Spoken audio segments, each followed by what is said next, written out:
Major funding for NOVA is provided by the following: David H. Koch and Discovering New Knowledge. HHMI.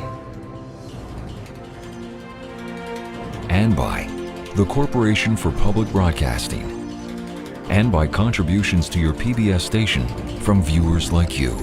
Thank you. We're 10 seconds away on take 2. Dave Ferrucci is a nervous parent. He spent the last 4 years building a revolutionary new computer, and it's about to face its biggest test in front of an audience of millions. Hello, my name is Watson. I hope we will have a good game today, but first I have to test my voice. When the cameras roll, the computer, called Watson, will make history as it competes on the popular quiz show Jeopardy! It's frightening, right? I mean, it's a different experience. It's a very different experience for a scientist to sit here and have this happen live. 6, 5, Ferrucci has reason to fear. Watson is playing for a $1 million jackpot against the game's toughest competitors. Brad Rutter, Jeopardy's biggest money winner, and Ken Jennings, famous for winning 74 consecutive games. There's some contestants' pride. I want to beat my human competition, but as a species, I would like mankind to beat the big bad computer. Let's finish leaders of World War II. All right. This big bad computer is the culmination of 4 years intensive work. IBM has put Watson through hundreds of practice games with a stand-in host and real contestants. After Germany invaded the Netherlands, this queen, her family, and cabinet fled to London. Maria. Who is Beatrix? No. Watson. Who is Wilhelmina? That is correct. It's a human standing there with their carbon and water versus the computer with all of its silicon and its main memory and its disk. It seems like it should be easy for the computer to win with its enormous memory and processing power. But the human brain makes an intimidating opponent, especially on Jeopardy! Jeopardy questions are tricky. They have puns in them, they have little jokes in them. Just understanding the question is a pretty big deal. This trusted friend was the first non-dairy powdered creamer. Watson? What is milk? No. Maria? What is coffee made? Thank you. Humans communicate very fluently in natural language, and that's where computers struggle dramatically, right? Now, Watson is on the verge of conquering that challenge. Here we go. A garment worn by a child, perhaps aboard an operatic ship. Watson? What is pinafore? Yes. How did you get that? If Watson wins on Jeopardy! It will be a major breakthrough in a quest that's gone on for decades. The audacious dream to build a machine as smart as a person. The quest for artificial intelligence, AI. I am Electro. My brain is bigger than yours. When we started doing AI, the goal was, why can't we build a person? We all know how to make people, that's easy. What if we could build one out of silicon? Pioneers drew their inspiration from the world of science fiction. As a child, Isaac Asimov turns up, so here I'm an adolescent, and the robots, intelligent machines are part of my life. At your service. Let's see about getting them built. In the early days, computers grew rapidly more powerful, quickly mastering complex equations. The first programs we wrote at MIT solved problems that only very educated people could solve, like problems in calculus and then algebra. The computer pioneers thought they were on a fast track to building human-like intelligence. I confidently expect that within 10 or 15 years, we will find emerging from the laboratories something not too far from the robot of science fiction fame. In the beginning, we thought, well, maybe 10 or 15 years and we'll have something that's really smart. In the beginning, people really were amazed at how much computers could do. When you see something is improving very fast, you simply assume it will continue improving that fast indefinitely. In the 60s, confidence was so high, it inspired one of the most iconic film characters of all time. Oh, Hal, do you read me? Do you read me, Hal? Affirmative, Dave. I read you. When I was a kid, I saw 2001: A Space Odyssey, and Hal was just the best thing ever. Open the pod bay doors, please, Hal. I'm sorry, Dave. I'm afraid I can't do that. You know, it was a murdering psychopath. Hal? Hal? But it was intelligent, could talk to people, could see people, could lip read, could do all this stuff. A machine that could do that. And I'd never even seen a real computer at that time. I was mesmerized. I was instantly mesmerized by the character Hal. There's this one part in the movie where one of the actors in the movie is sketching quietly, and Hal asks him, Have you been doing some more work? A few sketches. May I see them? he says, oh, I'm sketching. And he says, can you show me the sketch? And he holds it up. Sure. Can you hold it a bit closer? That's when I got goosebumps, because that's such a human thing to say. I think you've improved a great deal. And I said, this is wonderful. What does it take? What does it take to build something like this? Bishop takes knight's pawn. More than 40 years after the creation of HAL, no one has answered that question. No real computer or robot has been able to interact with humans as seamlessly as Hollywood imagines. Tell me, what is love? The problem is our own human computer, the brain, a complex entity that's defied any attempts at replication. We just had no idea how sophisticated the brain was. The computer has always been king when it comes to calculation and processing huge amounts of data. Pen is in the pen. What's the middle letter? E. Excellent. But simple skills that humans master early in life, like understanding language or recognizing objects, continue to baffle researchers. You know, people vastly misjudged how subtle we are when we're intelligent. People just hugely underestimated that. But the dream of building a computer that could talk and match wits with humans never really died. And a few years ago, a new plan was hatched, sparked by an unlikely event.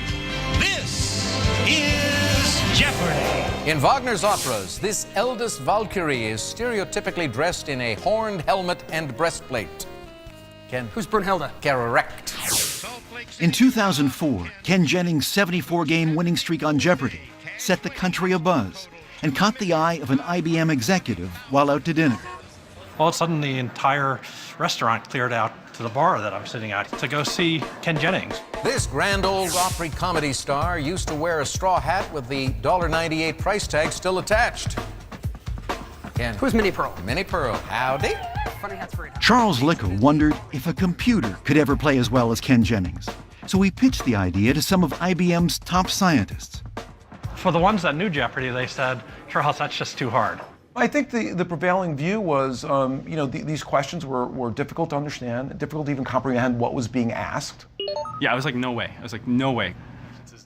But one researcher, Dave Ferrucci, was intrigued. My view was, maybe this isn't as completely impossible as we think it is. And now, for over 40 years, Jeopardy has been pop culture's IQ test. Clues are given as answers, and contestants have to respond in the form of a question. Mother's 1600. It's a larger vessel that guards and supplies smaller ones. Christina. Was a mothership? Mothership, yes. The show's central conceit is a little syntactic reversal whereby they give you an answer and you supply a question. You don't say, George Washington, you say, who is George Washington? To win, contestants need to be human encyclopedias. Because it's essentially everything under the sun. First in this round. You know the categories at the same second Alex tells the folks at home the category. One, you have to have a broad knowledge because we have 13 categories on each show. Kate, start. pH for 400. For the record, Thomas Edison invented the first practical one of these in 1877. Contestants also have to be fast. Ariel. What is the phonograph? Good. They typically have 3 seconds or less to come up with an answer. The mortar and pestle is a symbol of this profession. Ariel. What is a pharmacist? Pharmacist is right. To compete on Jeopardy, IBM's computer must have an enormous knowledge base because it will not be connected to the internet. But the far bigger challenge for the machine will be understanding clues, which can be extremely convoluted or obscure. You'll find this flower before pickle bottom in a line of handbags and bedding. And that would be petunia. Back to you, Ariel. There will be a lot of puns, there will be double meanings, and these are things that computers historically are terrible at. Human language is a minefield for computers. Consider this sentence. How's it go? I shot an elephant wearing my pajamas. Was I wearing the pajamas? Was the elephant wearing the pajamas, right? So there's different interpretations, different ways to parse the sentence. The word shot, what's really going on there? There's already ambiguity in there. It could actually be shooting, sort of a hunting shooting. If I'm a photographer and I'm immersed in that context, I may interpret that as shooting with the camera. Which one did I mean? So you have to look at the context. But a computer has no context. It's just an electronic brain in a box. In 2006, Ferrucci tackles this challenge, along with the best and brightest programmers from IBM and the country's top AI labs. The way we solve this is actually... To start, they run a test. We had an existing state-of-the-art system that people had worked on for a number of years, and we tried applying that to the Jeopardy challenge. They feed one of IBM's most sophisticated computer programs hundreds of Jeopardy questions, like this one. In 1698, this comet discoverer took a ship called the Paramour Pink on the first purely scientific sea voyage. The correct answer is who is Edmund Halley. The computer says, who is Peter Sellers? The computer ran a search through 1 million documents, looking for key words from the clue. It homed in on a description of one of the Pink Panther films, in which one character was a paramour, or mistress. The star of the movie? Peter Sellers.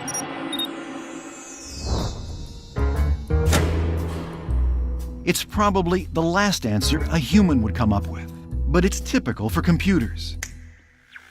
The team has a long way to go. Just how far becomes clear when they compare the computer to the best human players. They create a graph called the cloud. Each dot represents a Jeopardy champion's performance. Jennings is at the top. What you see is a cloud that's around, they answer around 50%, the winners do, and they get around 90% correct. And where is the computer in this cloud? If we asked it to answer all the questions, it'd be getting 10% of the questions right. You can't go on Jeopardy like that. I mean, the best humans, they're 90%, 92%. We weren't even close. To win at Jeopardy, the team will need a whole new way to tackle human language, one that takes advantage of the computer's basic strengths. At its electronic core, a computer speaks a very simple language, binary code, on or off. But with that simple code, it can follow instructions and solve complex problems, once reserved for intellectual giants. It used to be the case that intelligence was chess, right? If you can play chess, that's intelligence. Computers have mastered the game.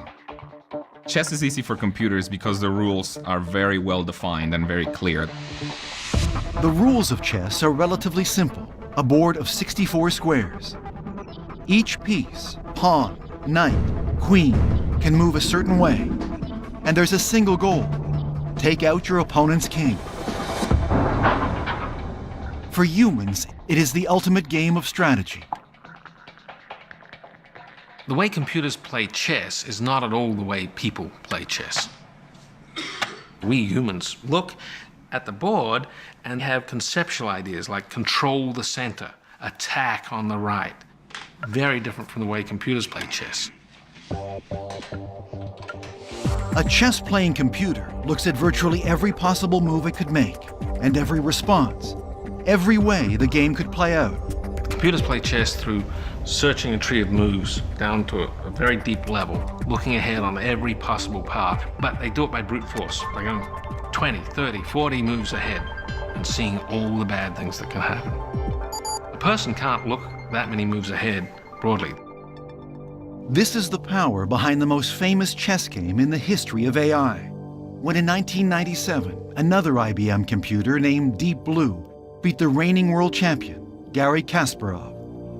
The chess world champion walked away from the match, never looking back at the computer that just beat him. The victory makes Deep Blue look pretty smart. But is it? deep blue. It's only acting as if it's intelligent. It's not really intelligent in the way that we humans are. It's good at one thing. It's playing chess. It can't do anything else. There's no other understanding of the world. It's just about chess moves. This lack of understanding has hampered every computer program that's tackled human language. A perfect example is a program from the 1960s called ELIZA. ELIZA was one of the first programs that had anything resembling human conversation. It was a dialogue. You type things in and type things back. How do you do? Please tell me your problem. I'm feeling sad. Then it types back. Did you come to me because you're feeling sad? ELIZA was programmed to respond like a psychiatrist, but it had no real insight. Instead, it followed simple rules and rearranged key phrases. So if I say, I'm dead, it responds, do you enjoy being dead? It doesn't have any understanding that dead is a different kind of condition. Really is just doing this sort of fill-in-the-blanks kind of pattern matching. Anyone who tried to solve the language problem hit the same brick wall: the computer's profound ignorance of what we take for granted every day. There's just so much more that we know that we don't know we know. I mean, just we know all kinds of stuff, like you press the up button in the elevator, that means it's going to go up. Or milk is white, or water is wet. I mean, it's just stuff that we know that we don't even realize we know. That's one of the things that makes it hard. All the common sense knowledge a human brain collects naturally seems much too complex to program into a computer. But that hasn't stopped one scientist from trying.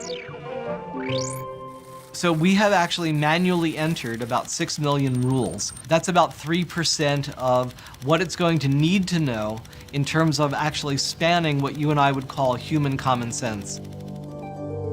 For the last 25 years, Doug Lennott has been leading a team trying to create human-like intelligence by teaching a computer common sense, rule by rule.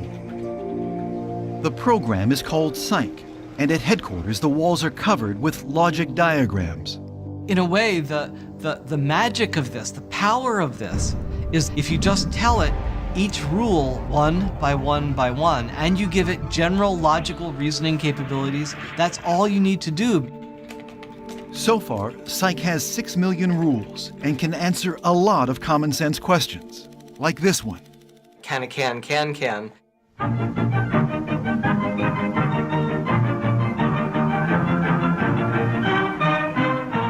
Psych says no, and it explains why.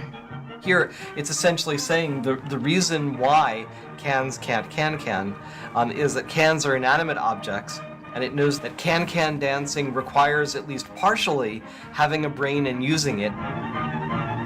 It's just enough for Psych to get the right answer for the right reason. 25 years ago, many experts considered rules and logic the best hope for building artificial intelligence. But it's become clear these alone are not enough. It's not just a matter of piling in more and more stuff. There are basic principles that we didn't understand. Putting in more and more stuff doesn't get you basic principles. At IBM, as Dave Ferrucci and his team tackle the Jeopardy challenge, they know that facts and rules are just the beginning. We couldn't write rules for every combination of word and phrases and context. They need a new system, more fluid and flexible, to navigate the twists and turns of many different kinds of Jeopardy questions. They named their system Watson, after IBM founder Thomas Watson.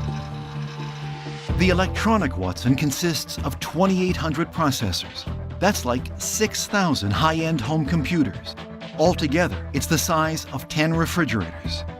The team starts filling his memory banks with about 10 million documents, most downloaded from the internet. Because when Watson plays Jeopardy, he must stand alone, just like his human competitors. All kinds of content, encyclopedias, dictionaries, thesauri, books, plays, you name it. The entire World Book Encyclopedia, Wikipedia, the Internet Movie Database, much of the New York Times archive, and the Bible are just some of Watson's resources. And to build on Watson's foundation of data and rules, the team turns to a powerful tool in the computing world. It's called machine learning. Machine learning is just like human learning from examples. Before, people would just write rules by hand. Nowadays, it's all based on examples. To understand how machine learning works, consider for a moment the letter A. What if you had to describe it to a computer? It's a real problem faced by the US Postal Service, whose computers must decipher all kinds of addresses, printed and handwritten. We all know what an A looks like. I know when I see it, but there's just way too many different types of A's. There are fonts where the A is just a triangle pointing up, right? That's an A. Pretty quickly you realize there is no simple set of rules that you can write down currently for a program to determine whether a letter is an A or not. Humans might not be able to come up with the rules that reliably identify all kinds of A's, but it turns out a computer can do it for itself, if you give it enough examples. The way you do it is you just get an A, send it to the program, and say, that's an A. Here's another A, different one, that's an A. Here's another A, it's a different one, that's an A. Then you would give it another example, then you would give it another example, and you would do that 1,000,000 times. The computer hunts for patterns among all those examples, and it finds them. So the next time it meets a letter A, even one it hasn't seen before, it will recognize it. This is machine learning, and it's a crucial element of Watson's programming. The team trains Watson.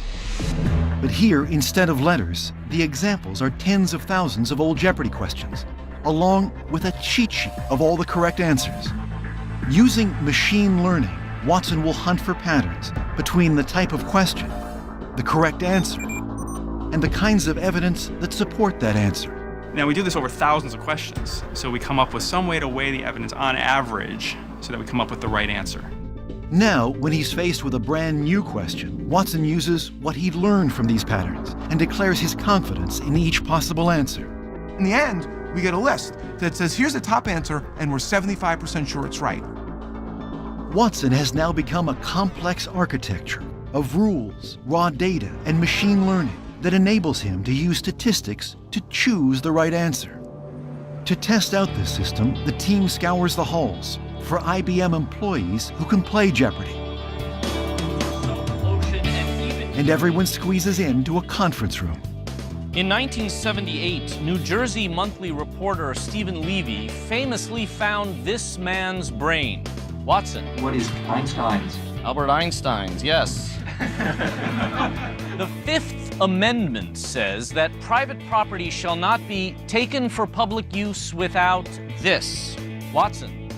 What is just compensation? Yes. With this new system, Watson surges into the winner's cloud. We took a huge jump with machine learning. Watson with a commanding lead, 24,863. We saw a huge jump in performance, and we were like, woo! Up to now, appearing on the TV show has only been a dream. But Watson is performing so well, Dave Ferrucci decides it's time to call Jeopardy!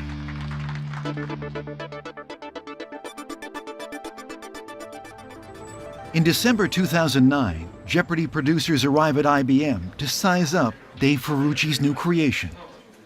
Like any human contestant, Watson must audition to earn his spot on the show. You spent all this time, developing the system and pushing its capabilities. And then here you are, sitting here, all the executives are there. You hear computer, you think, well, of course a computer should have all the answers. You hear about Q&A technology, well, isn't this just a big search engine? And they're waiting to see, what really is going to happen, and you just don't know. You don't know. To impress the executives, IBM builds a makeshift studio, hires comedian Todd Crane to act as game show host, and brings in former TV contestants. That was one of the tensest days I've ever had, because we had never seen it play against Jeopardy! Players. Select again, Dave. And I remember, the day before, we're tuning everything. I was putting in the best strategy that we had. I was putting in the best stuff that we had. And I thought, well, this is just gonna kill him. Miranda.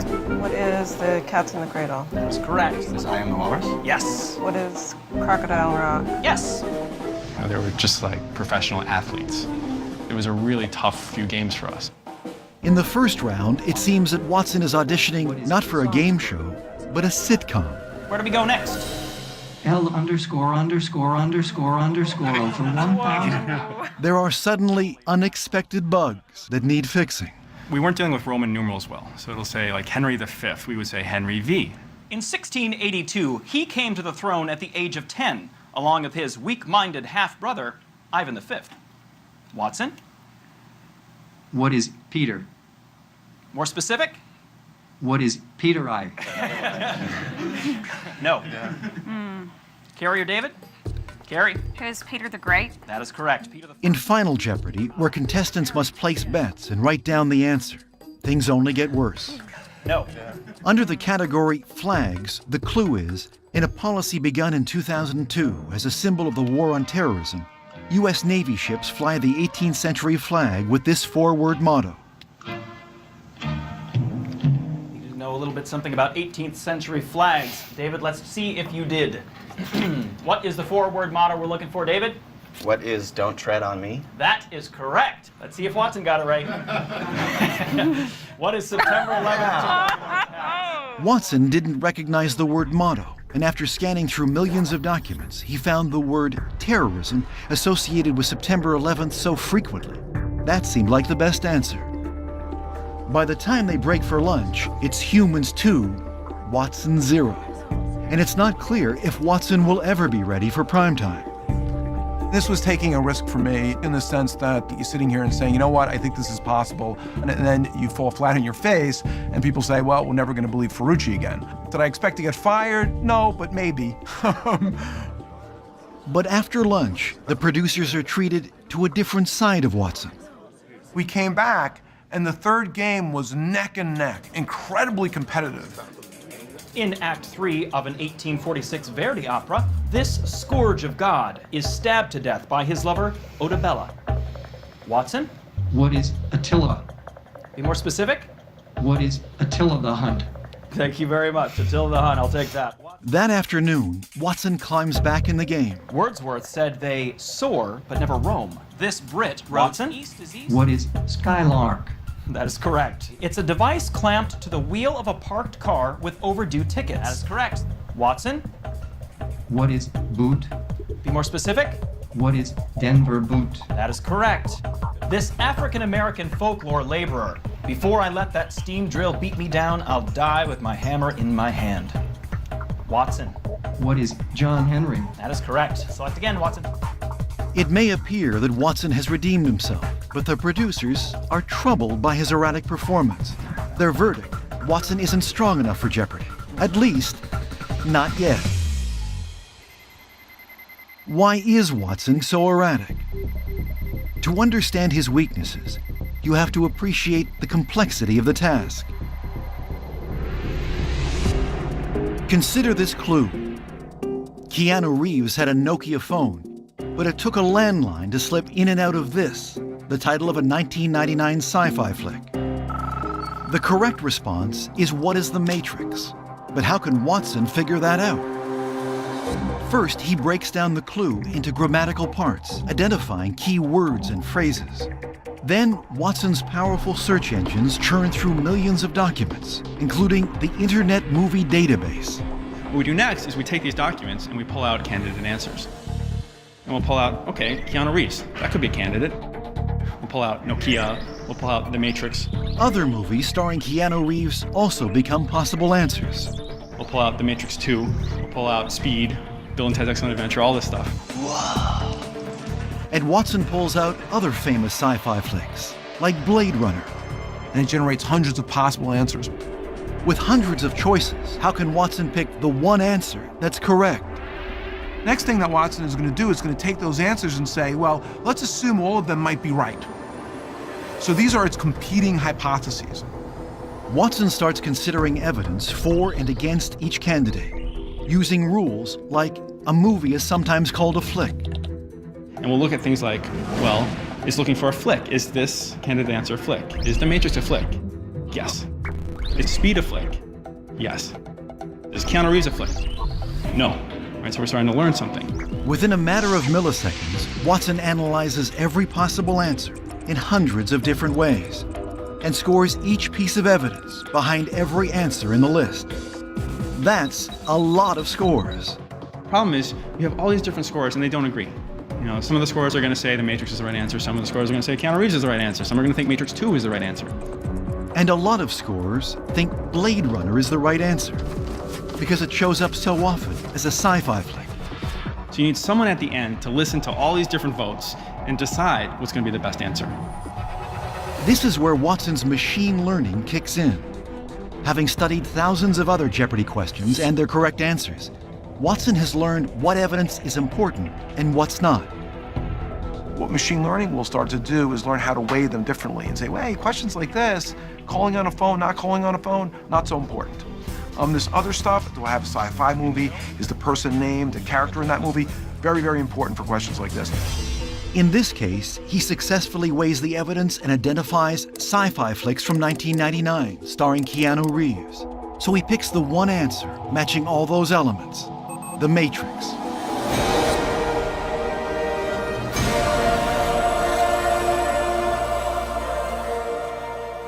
Watson's elaborate system doesn't always work, but without machine learning, he wouldn't stand a chance.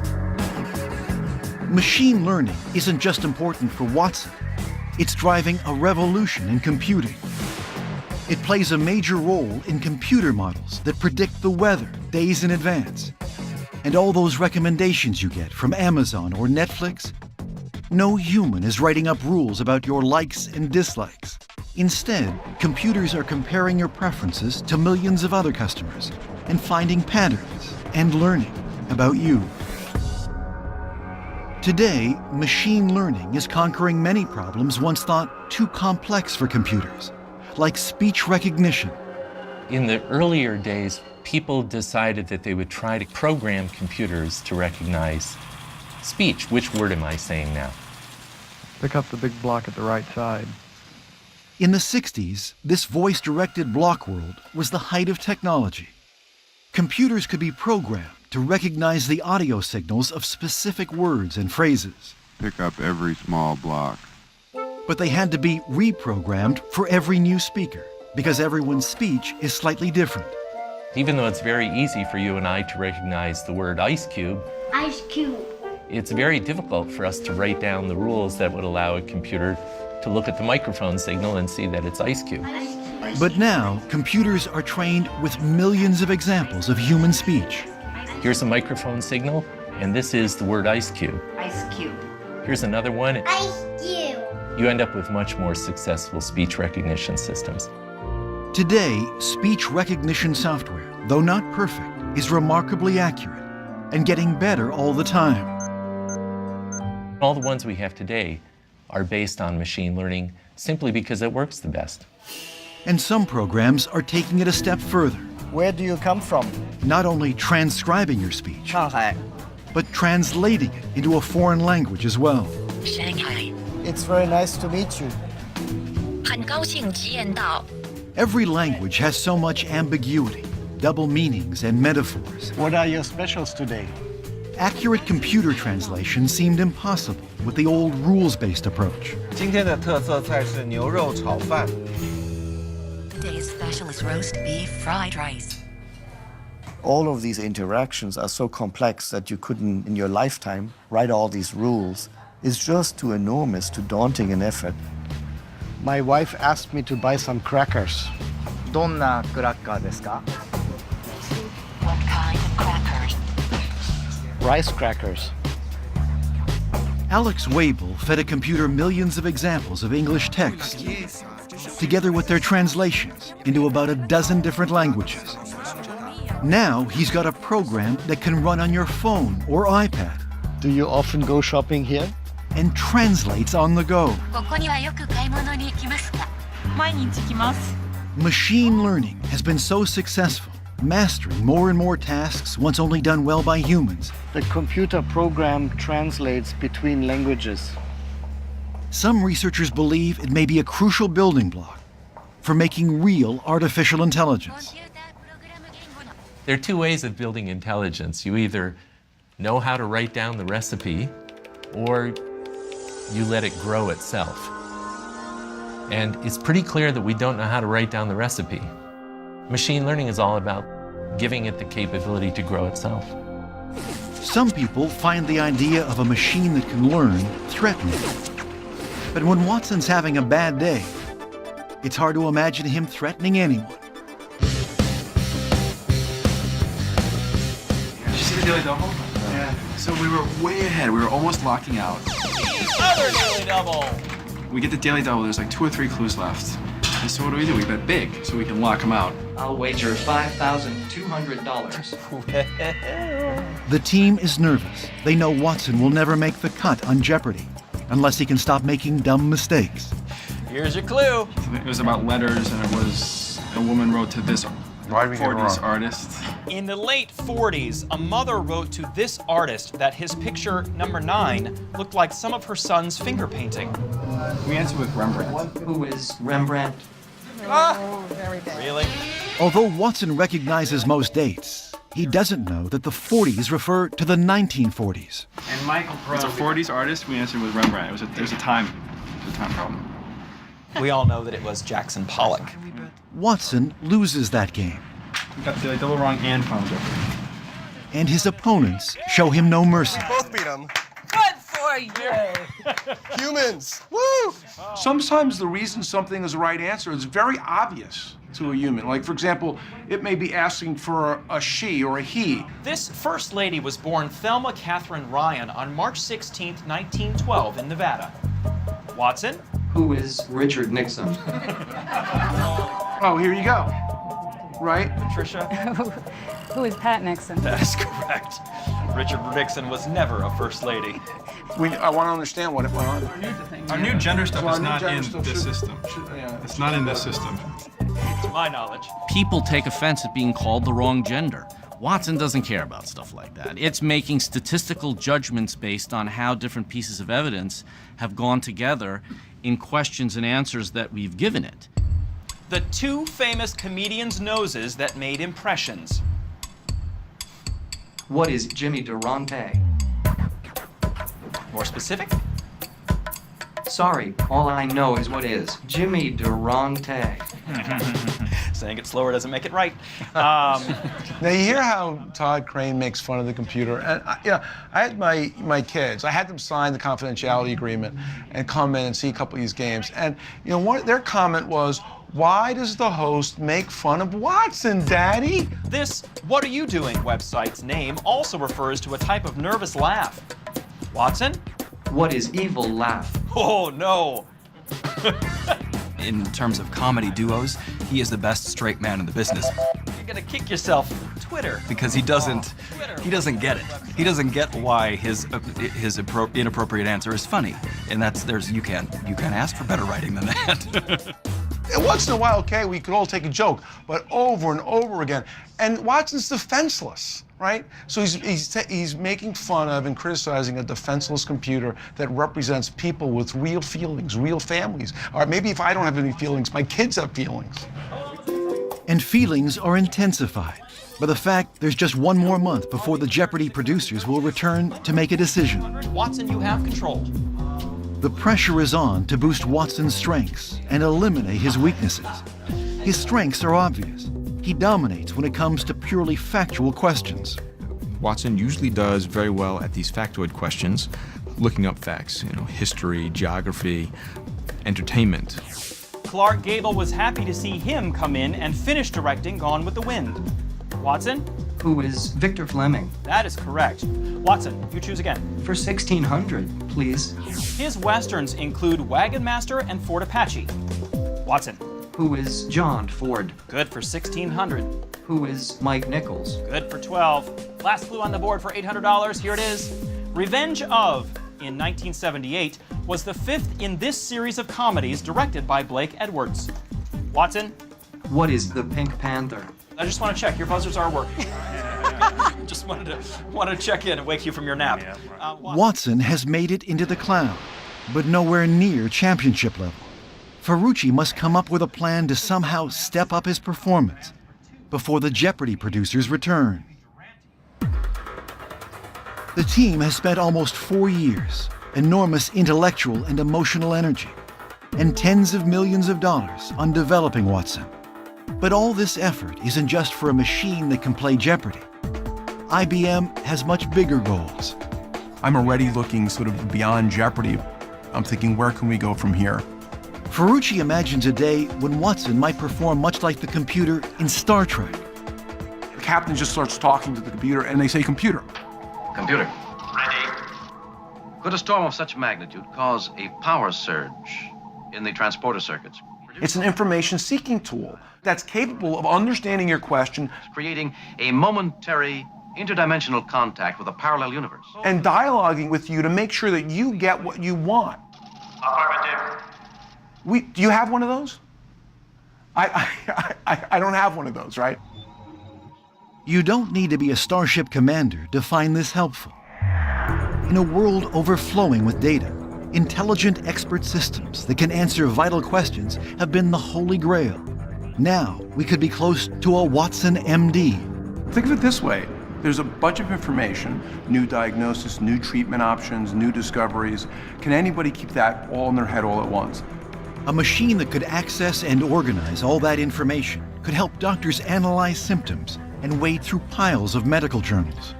It changes the paradigm in which we work with computers. That's the vision. How am I doing?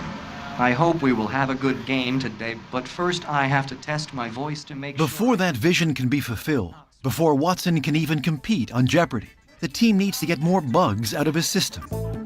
One of Watson's most embarrassing weaknesses is he cannot hear. Instead, Watson receives each Jeopardy clue as an electronic text message at the same moment his competitors see it on the board. As a result, he doesn't know the other contestants' answers. Only the female of this equine pest of the family Tabinidae feeds on blood. The male feeds on nectar. Bill? What's a mosquito? No. Watson? What is mosquito? No. Harvey? What's a horsefly? Yes, thank you for not saying mosquito. Good job. Good for $2,000, Harvey.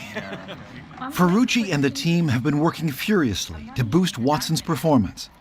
As part of their plan, Watson will now receive correct answers electronically after they're revealed. If the fix works, it will be in the nick of time. The Jeopardy producers are back, and they're about to determine Watson's fate. You know, this was a measure of our progress, and we wanted to hear, yeah, you're there, you've made it. The new and improved Watson gets his first big test with a category called Celebrations of the Month. Administrative Professionals Day and National CPA's Goof-Off Day. Watson? What is holiday? No, that's not even close, really. Watson fails because he doesn't get that in this category the answer must be the name of a month, something his human competition quickly figures out. Arthur? What is April? What is April? April 18th is National I don't understand why we don't understand the question. I don't understand why. We don't understand the category, basically. D-Day anniversary and Magna Carta Day. But now he electronically receives these correct responses. Arthur. What is June? Good for 200. Can he learn from the answers? National. What Watson does here is it sees that, well, all the answers I've seen have been the month in which this thing in the clue occurs. Matt. What is November? Good for 4. So then it knows in the next clue to look for what month does this thing occur in. Celebrations for 6. Celebrations for 6. National Teacher Day and Kentucky Derby Day. Watson. What is May? Yes, you got it. Very nicely done, Watson. You figured it out. It took us 4. Thanks to the team's efforts, Watson is soaring higher in the cloud and now approaching the level of champions like Ken Jennings. Watson is on a roll. Choose again. You're tripping. For 1,600. Jacques Cartier found this largest island of the Hochelaga archipelago while searching for gold. Watson. What is Montreal? Yes. Who is Zebulon Pike? Good. What is Providence? Aquarius, Texas. Beau Brummel. Watson. What is Chow? That was right and cute all at the same time. The Jeopardy executives have seen enough. I think we've gone from impressed to blown away. Very nicely done, Watson. Finally, Watson will get his chance on Jeopardy. A computer playing against human champions. They say it can think. In a game that is a very symbol of intelligence. But can it think like a Jeopardy champion? It will be a contest the world has never seen. Good luck, Watson. But does this mean that the dream of artificial intelligence is coming true? So artificial intelligence, to me, is trying to get computers to do stuff that if people did them, you'd say, oh, they're demonstrating their peopleness. That's what makes humans humans. That stuff they're doing. But without experience or emotion, can a computer like Watson ever learn and understand the world the way we humans do, from early childhood on? Right now, no machine can understand the meaning of a play, or what it means to be King Lear or Macbeth or Hamlet. To be or not to be? That is the question. No machine can understand the parables in the Judeo-Christian Bible. All they can do is grubble through data and find regularities. But for Dave Ferrucci, that kind of understanding was never the goal. It's not going to emerge as a human, because it doesn't connect the information to human experience, to human cognition. When you think about a great symphony, and when a human sits down with that, that music is affecting that human at an emotional level. The computer doesn't have that human experience, doesn't have that human emotion. It's not human, it's a computer. Watson may never experience the world the way we do, but with his enormous knowledge base, his skill at interpreting language, and his ability to learn. Yes, we got it. What is man? You figured it out. Could he actually be considered intelligent? Oh my God, it is more intelligent than the average Jeopardy player in answering Jeopardy questions. That's impressively intelligent. The time has come for Watson to take the stage, where his intelligence will be put to the ultimate test in front of millions of Jeopardy viewers. Am I having fun? It's nerve-wracking. For the big match, Watson now has a physical presence, an avatar. My name is Watson. How now, brown cow? The team has been working right up till the end. I think I dream about Jeopardy questions now. I have nightmares about Jeopardy questions. I talk to people in the form of a question. Have they done enough? They're about to find out as Watson meets the world's two best Jeopardy players, Brad Rutter and Ken Jennings. We've never had this caliber of a player. And there's a reason why Ken won 74 games in a row. There's a reason why Brad has never been beat by a human. The whole team has been waiting 4 years for this moment. I knew this was going to happen, but I never imagined quite like this. What do you say we play Jeopardy? With another stand-in host, Watson meets his opponents for an exhibition round. Kathleen Kenyon's excavation of this city mentioned in Joshua showed the walls had been repaired 17 times. Watson. What is Jericho? Correct. 400, same category. This mystery author and her archaeologist hubby dug in hopes of finding the lost Syrian city of Urkesh. Watson? Who is Agatha Christie? Correct. Watching from the wings is Jeopardy's host, Alex Trebek. He doesn't get everything right, but he doesn't miss very much. Watson? Let's finish Chicks Dig Me. At Mount Carmel in Israel, Dorothy Garrod was the first to find this prehistoric human skeleton outside of Europe. Ken. What is Neanderthal? You're right. By the end of this 10-minute game, man and machine are neck and neck, and no one dares predict what will happen when they face off in the looming showdown. MC5 or 2. It's going to be edge of your seat. It's going to be nerve-wracking. What really is going to happen? And you just don't know. You don't know. I suspect that this will just be the jumping off point. Their next project will be, we don't want to create an avatar that will play as a contestant on Jeopardy. We want to create the host of Jeopardy. And they can do it. Good afternoon, Mr. Trebek. I've been waiting for this moment for a very, very, very long time.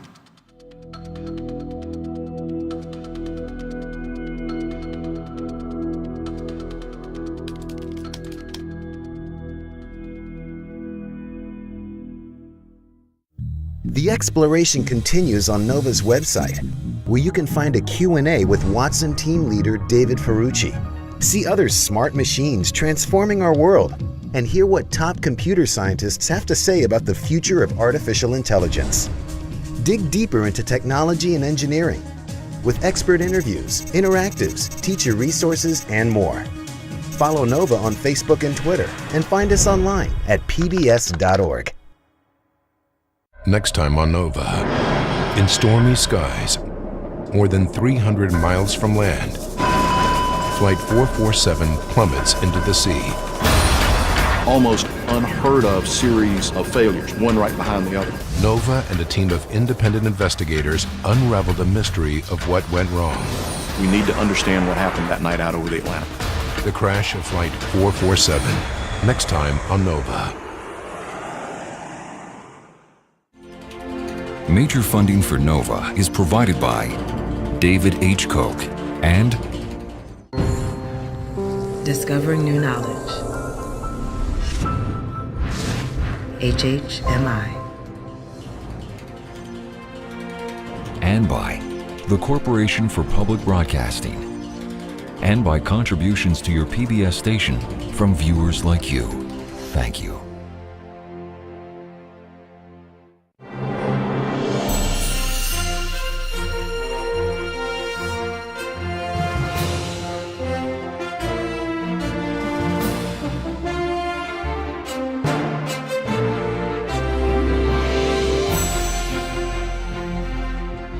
This NOVA program is available on DVD at shopPBS.org or call 1-800-PLAY-PBS.